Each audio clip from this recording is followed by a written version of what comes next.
Assalamualaikum, mari kita jelajahi topik Islam ini bersama-sama. Hai, kamu tahu nggak soal motif-motif geometri indah di masjid-masjid kita? Yang kayak bintang, lingkaran, segi 8. Susunannya rumit tapi cantik banget. Aku lagi baca-baca, ternyata itu bukan cuma hiasan biasa. Loh, petik 2. Oh, beneran. Kirain cuma motif yang dipilih karena indah aja. Bukan gitu. Ternyata itu yang namanya rangkaian geometri suci. Dan penting banget dalam Islam. Bukan sekedar estetika, tapi punya makna filosofis dan spiritual yang dalam. Wah, serius? Bisa diceritain lebih detail? Petik 2. Bisa dong. Bayangin, zaman dulu, bangun masjid itu bukan cuma soal cari tempat ibadah yang nyaman. Itu juga sebuah pernyataan keyakinan. Refleksi dari pemahaman mereka tentang alam semesta dan Tuhan. Dan motif-motif geometri ini jadi bahasanya. Maksudnya, petik 2. Jadi gini, para arsitek dan seniman Islam dulu melihat alam semesta ini sebagai sesuatu yang terorganisir, harmonis, dan penuh dengan kesempurnaan. Mereka percaya kalau Tuhan menciptakan segalanya dengan pola-pola matematis yang indah dan sempurna. Misalnya, susunan bintang di langit, pola spiral cangkang siput, atau bahkan susunan serat daun. Semuanya punya keteraturan geometris yang menakjubkan. Wow, baru denger nih. Terus, kaitannya sama motif di masjid gimana? Nah, itu dia. Mereka untuk meniru kesempurnaan pola alam semesta itu dalam desain masjid. Motif-motif geometri itu menyatakan kesatuan, keharmonisan, dan ketakterhinggaan Tuhan. Lingkaran misalnya, bisa melambangkan ketakterbatasan Tuhan. Sementara bintang bisa melambangkan cahaya ilmu dan hidayah. Jadi, bukan cuma hiasan, tapi juga bahasa spiritual. Petik 2. Tepat sekali. Segi 8. Misalnya, sering diartikan sebagai representasi dari 8 penjuru mata angin. Atau 8 pintu surga. Segitiga bisa melambangkan kekuatan Tuhan yang Maha Esa. Dan setiap kombinasi motif itu membentuk suatu cerita yang lebih besar. Satu kesatuan yang mengarah pada penghayatan kebesaran Tuhan. Aku jadi penasaran, gimana sejarahnya?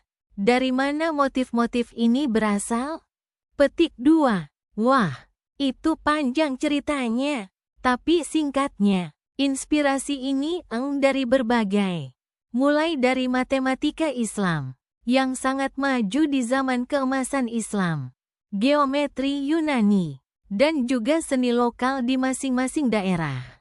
Jadi, ada perpaduan yang sangat menarik antara pengetahuan universal dengan sentuhan lokal. Maksudnya sentuhan lokal gimana?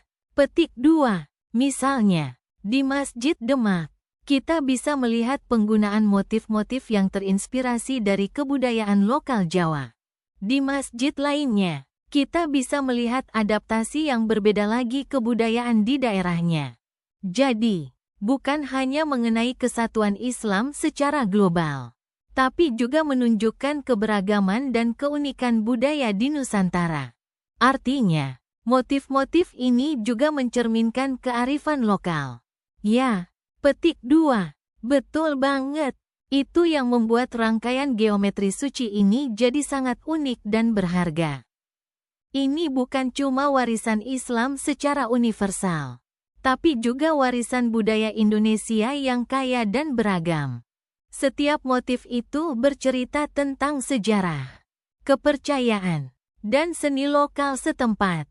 Jadi, kalau kita melihat motif-motif geometri di masjid, kita sebenarnya sedang melihat sebuah perpaduan yang sangat indah antara keimanan, ilmu pengetahuan, dan kearifan lokal. Ya, petik 2. Persis sekali.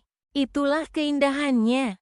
Rangkaian geometri suci ini bukan hanya hiasan dinding, tapi jembatan antara langit dan bumi, antara kosmos dan lokalitas, antara keuniversalan Islam dengan kekayaan budaya Indonesia. Itu yang membuatnya sangat penting dan bermakna. Wah, aku jadi lebih menghargai keindahan masjid-masjid kita sekarang.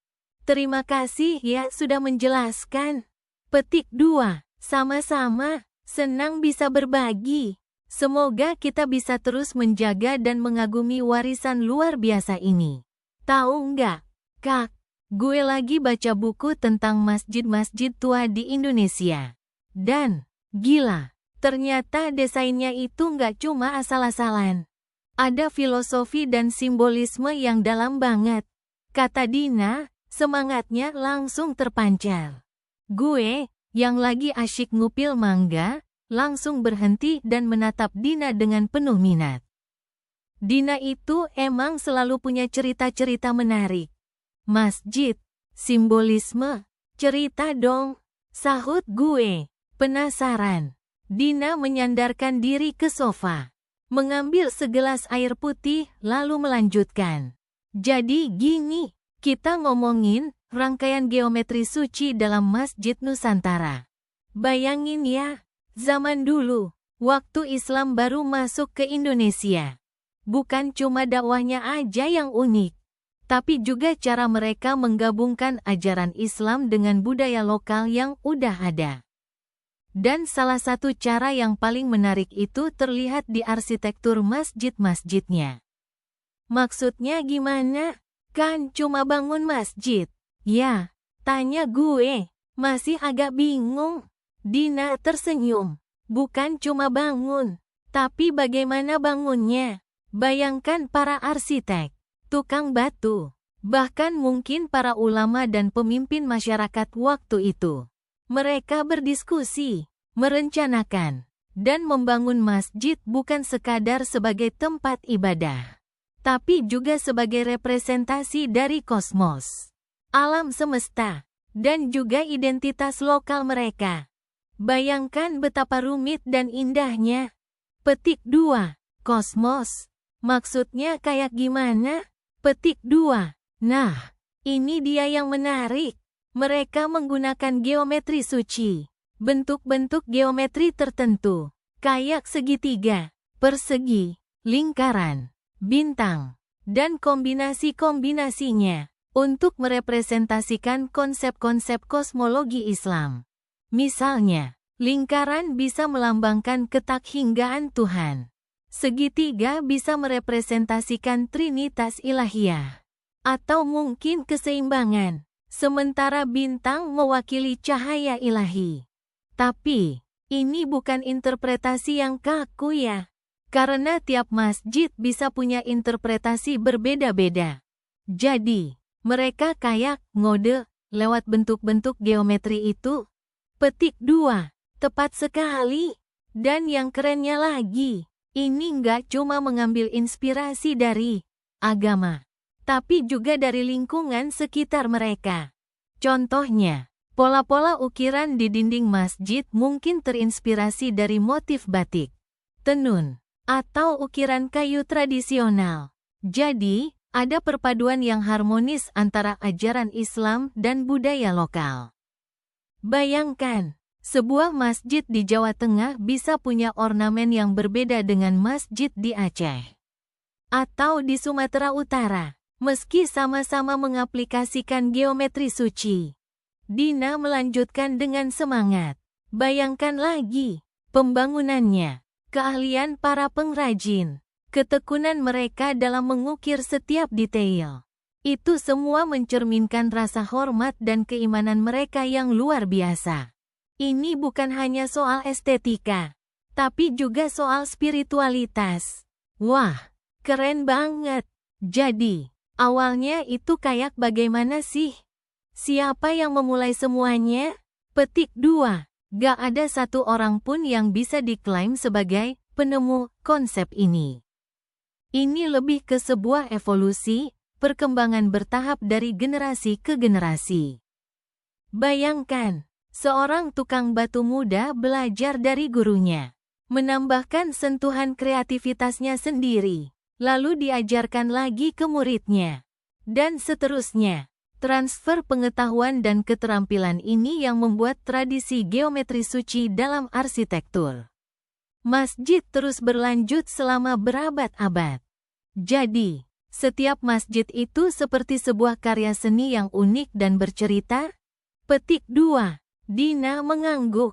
Pasti, setiap corak, setiap motif, setiap ukiran, semua punya makna dan cerita tersendiri. Ada pesan-pesan moral, kisah-kisah sufi, bahkan mungkin doa-doa yang tersirat di dalamnya.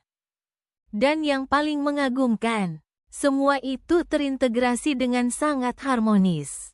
Sehingga kita melihat bukan hanya sebuah bangunan, tapi sebuah karya seni yang sakral dan penuh makna.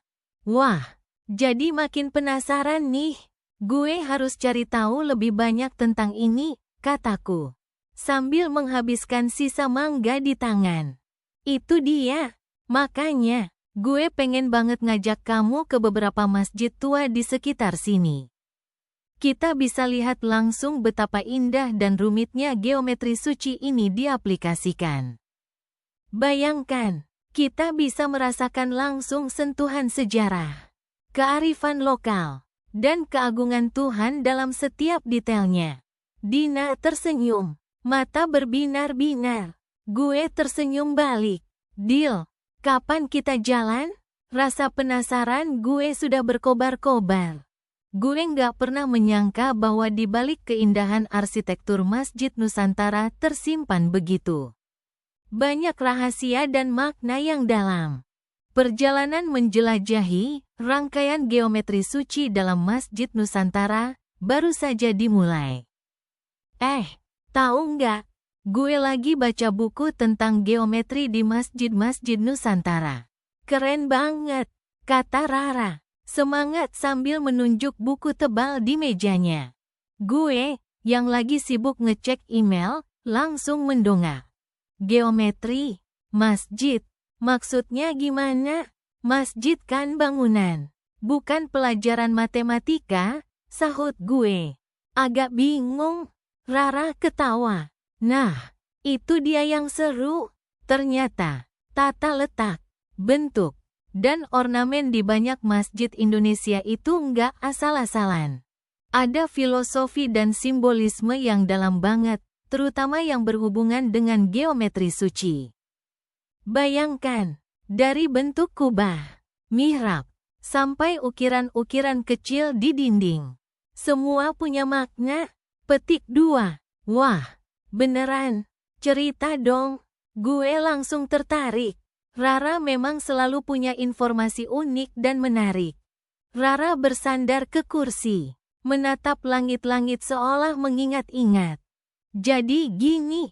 Geometri suci ini udah ada sejak zaman Islam awal. Tapi di Nusantara, dia berbaur indah banget sama budaya lokal. Bayangkan, ajaran Islam yang membawa simbol-simbol kosmos, lingkaran yang melambangkan ketakterhinggaan Tuhan, segitiga yang mewakili Trinitas Ilahiyah dalam interpretasi tertentu, persegi yang mencerminkan keseimbangan dan keadilan. Itu semua dipadukan dengan motif-motif khas Indonesia, seperti motif batik, ukiran kayu, bahkan motif dari alam sekitar. Gue mengangguk, mulai menangkap gambarannya. Jadi, misalnya, kubah masjid yang berbentuk setengah bola itu simbol langit. Ya, lalu, mihrab yang menunjuk ke arah kiblat, menunjukkan jalan menuju Tuhan. Petik 2. Tepat sekali. Rara semangat. Tapi itu baru permulaan. Bayangkan pola-pola geometris yang rumit di dinding masjid-masjid kuno. Ada yang berupa jalinan bintang, bunga teratai, atau motif-motif abstrak yang sebenarnya merupakan representasi dari konsep-konsep Islam yang kompleks. Contohnya, pola-pola yang menunjukkan keindahan harmoni kosmos, atau perjalanan spiritual manusia menuju kedekatan dengan Tuhan. Wah, rumit juga ya, gumam gue. Rumit, tapi indah banget. Dan yang lebih menarik lagi, geometri suci ini nggak cuma bersifat universal, tapi juga lokal. Di setiap daerah, ada adaptasi dan interpretasi yang berbeda. Misalnya, di Jawa, kamu bisa menemukan penggunaan motif-motif wayang yang diintegrasikan ke dalam ornamen masjid. Di Sumatera, kamu akan melihat pengaruh seni ukir kayu lokal yang sangat kaya detail dan makna. Jadi, setiap masjid punya bahasa geometri sendiri-sendiri. Ya, tanya gue, makin penasaran. Persis. Dan itu yang membuat penelitian tentang geometri suci di Masjid Nusantara ini sangat menarik. Kita nggak cuma belajar tentang sejarah Islam di Indonesia, tapi juga tentang kearifan lokal yang sangat kaya dan berkembang secara harmonis dengan ajaran agama. Bayangkan, para arsitek dan seniman zaman dulu menciptakan karya seni yang indah secara visual dan juga syarat makna spiritual. Mereka menyampaikan pesan-pesan agama dengan cara yang sangat artistik dan mudah dipahami oleh masyarakat. Rara menunjukkan beberapa gambar di bukunya. Gambar-gambar itu memperlihatkan detail-detail ukiran kayu yang rumit, pola-pola geometri yang teratur, dan warna-warna yang menenangkan. Lihat betapa detailnya. Setiap garis, setiap bentuk memiliki signifikansi tertentu. Mereka bukan hanya hiasan, tapi juga sarana untuk mengajarkan nilai-nilai agama dan keindahan kosmos kepada masyarakat. Gue mengamati gambar-gambar itu dengan saksama. Memang sangat mengagumkan. Jadi, dengan mempelajari geometri suci ini, kita bisa memahami lebih dalam tentang hubungan antara Islam, seni, dan budaya lokal di Nusantara. Petik 2. Rara mengangguk. Pasti, ini seperti melihat sebuah percakapan antara dua dunia yang berbeda tapi saling melengkapi. Dunia kepercayaan dan dunia seni. Perpaduan yang sangat harmonis dan menginspirasi. Wow, gue jadi pengen kunjungi masjid-masjid kuno di Indonesia dan melihat sendiri keindahan geometri suci itu. Ujar gue, terkesan. Ajak gue dong, seru Rara, tersenyum. Kita bisa buat petualangan mencari jejak geometri suci di seluruh Nusantara. Petik 2. Dan begitulah. Percakapan kita berlanjut, membayangkan petualangan yang akan kita lakukan untuk menjelajahi keindahan tersembunyi di balik geometri suci masjid-masjid Nusantara. Sebuah perjalanan yang tidak hanya menarik dan menyenangkan, tapi juga sangat memberikan pengalaman spiritual dan kultural. Tahu nggak sih? Tadi aku lagi baca-baca tentang geometri suci di masjid-masjid Nusantara. Seru banget. Petik 2. Geometri suci? Maksudnya apa sih? Tanya Rati. Matanya berbinar penasaran. Jadi gini, bayangin deh. Kita lihat masjid-masjid kita, dari yang sederhana sampai yang megah. Bentuknya, ornamennya, itu nggak cuma asal-asalan. Banyak yang terinspirasi dari geometri suci. Pola-pola geometri yang punya makna filosofis dalam Islam. Bahkan juga dalam budaya lokal kita. Wah, menarik. Aku kira cuma dekorasi biasa aja. Nah, itu dia. Ternyata jauh lebih dalam dari itu. Misalnya, kita lihat motif bintang, segitiga, lingkaran, atau segi 8. Di mata kita mungkin cuma hiasan. Tapi di baliknya ada simbol kosmos, hubungan manusia dengan Tuhan, dan juga unsur-unsur alam. Contohnya, Rati menyambar. Minatnya semakin tergugah. Oke, misalnya lingkaran. Dalam Islam, lingkaran itu melambangkan kesempurnaan Tuhan, ketakterbatasannya. Nah, di masjid-masjid, kita sering lihat kubah yang berbentuk bulat kan? Itu bukan cuma untuk estetika, tapi juga simbol langit, tempat Tuhan bersemayam. Terus, bintang, segitiga. Petik 2. Bintang sering diartikan sebagai cahaya ilahi, petunjuk menuju kebenaran. Sedangkan segitiga bisa diinterpretasikan sebagai 3 sifat Tuhan. Ar-Rahman, yang Maha Pengasih, Ar-Rahim, yang Maha Penyayang, dan Al-Malik, yang Maha Raja, atau bisa juga melambangkan keesaan Tuhan, atau bahkan keseimbangan alam semesta.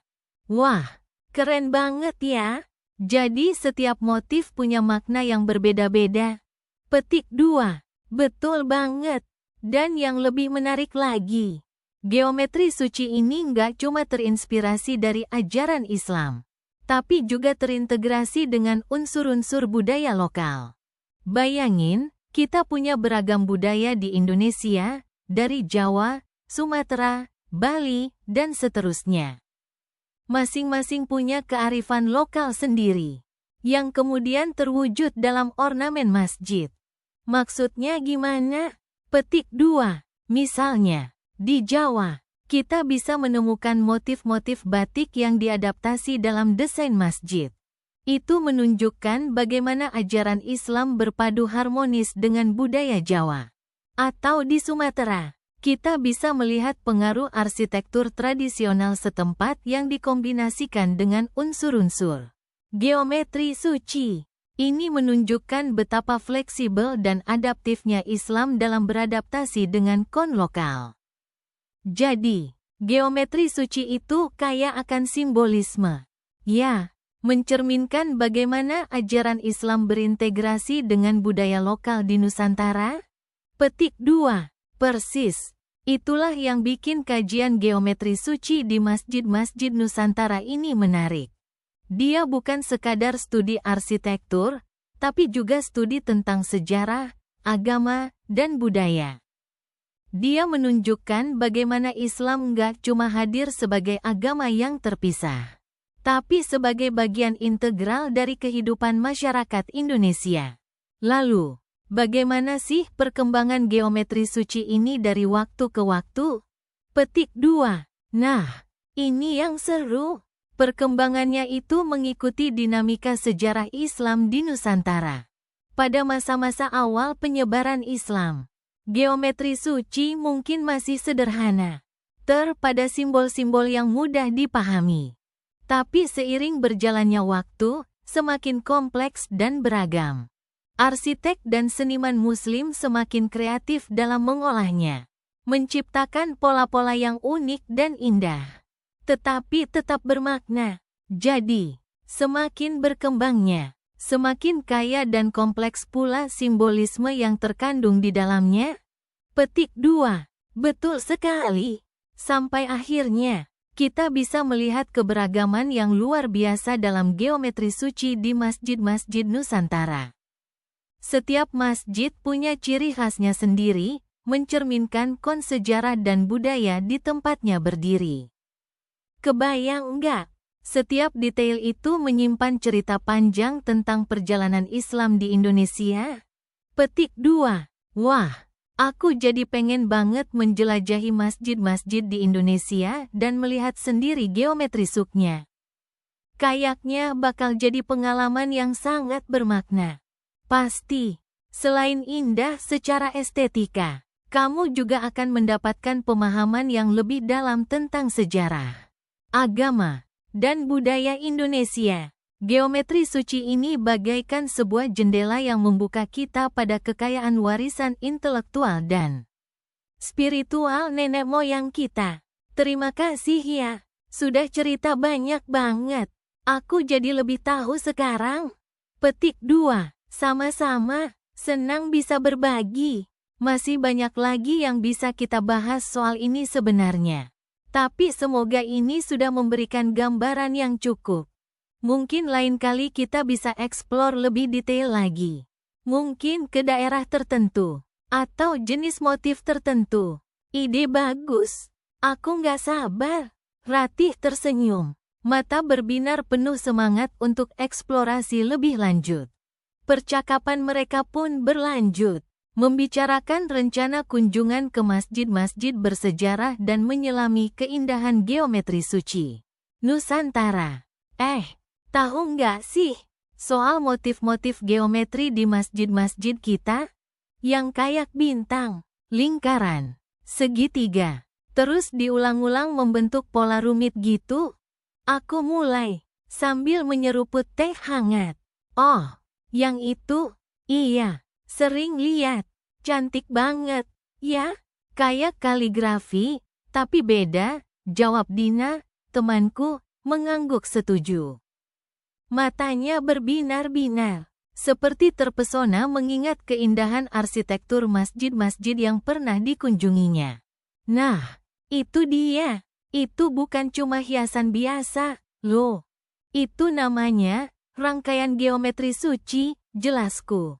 Orang dulu, mereka nggak cuma membangun masjid sebagai tempat ibadah, tapi juga sebagai representasi dari alam semesta dan keyakinan mereka. Bayangkan, di masa lalu, ilmu pengetahuan dan seni itu menyatu dalam sebuah karya agung. Dina terdiam sejenak, lalu berkata, maksudnya gimana sih? Alam semesta? Petik 2. Gini, bayangin deh. Lingkaran itu melambangkan ketakterbatasan Tuhan, kesempurnaannya yang tak terukur. Segitiga sering dikaitkan dengan keesaan Allah SWT, 3 sifat utamanya yang agung. Bintang, itu simbol cahaya ilahi, petunjuk, dan harapan. Semua motif itu, dengan susunan dan kombinasinya, menceritakan kisah kosmologi Islam.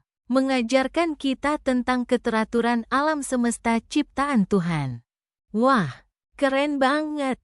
Aku nggak pernah terpikir begitu, ucap Dina. Matanya semakin berbinar. Benar, kan? Dan yang lebih menarik lagi, pola-pola geometri ini nggak cuma melambangkan kosmos, tapi juga mencerminkan kearifan lokal. Setiap daerah di Nusantara punya kekhasan motifnya sendiri. Misalnya, di daerah Jawa, kita mungkin akan menemukan pola yang lebih lembut, lebih banyak lengkung dan flow-nya halus. Mencerminkan karakteristik budaya Jawa yang santun dan halus.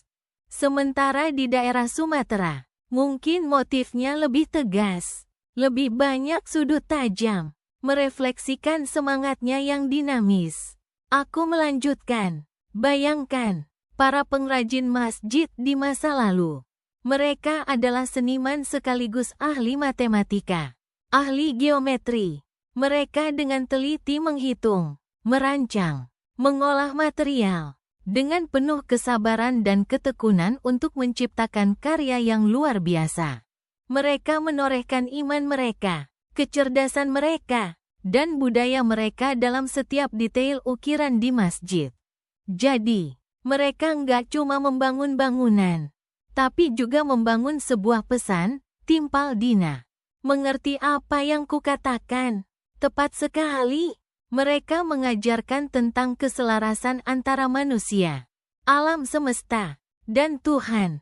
Mereka juga mengajarkan tentang pentingnya ketelitian, kesabaran, dan kecermatan dalam bekerja. Semua itu terpancar dalam keindahan dan kerumitan motif geometri tersebut. Terus, apa yang bisa kita pelajari dari semua ini sekarang? Tanya Dina, menatapku dengan penuh rasa ingin tahu. Banyak hal, Din. Pertama, kita bisa belajar menghargai warisan budaya kita. Masjid-masjid kita, dengan segala keindahan dan simbolismenya, adalah bukti nyata kecerdasan dan kreativitas leluhur kita. Kedua, kita belajar tentang keselarasan hidup yang diajarkan oleh pola geometri tersebut. Bagaimana kita bisa hidup selaras dengan alam semesta dan Sang Pencipta. Ketiga, kita bisa merenungkan betapa indah dan rumitnya ciptaan Tuhan, dan betapa kecilnya kita di hadapannya. Dan yang terakhir, aku berhenti sejenak, menatap tehku. Kita bisa terinspirasi untuk terus berkarya, untuk menciptakan keindahan dan makna dalam hidup kita. Seperti para leluhur kita yang telah menciptakan mahakarya arsitektur Islam yang luar biasa ini. Wow, kata Dina, tersenyum. Aku jadi pengen lebih sering memperhatikan detail-detail arsitektur masjid. Kayaknya selama ini aku cuma melihatnya sebagai bangunan biasa saja. Nah, itu dia. Semoga percakapan kita ini bisa membuka mata kita untuk melihat lebih dalam. Untuk lebih menghargai keindahan dan makna yang tersembunyi di balik rangkaian geometri suci di Masjid Nusantara. Ini bukan cuma soal estetika, tapi juga tentang nilai-nilai spiritual dan kearifan lokal yang perlu kita lestarikan, kataku. Menutup percakapan kita dengan secangkir teh hangat dan sejuta refleksi tentang keindahan dan hikmah yang terpatri di dalam setiap ukiran Masjid Nusantara. Sampai jumpa, semoga Allah memberkati kita semua. Itu pembahasan hari ini.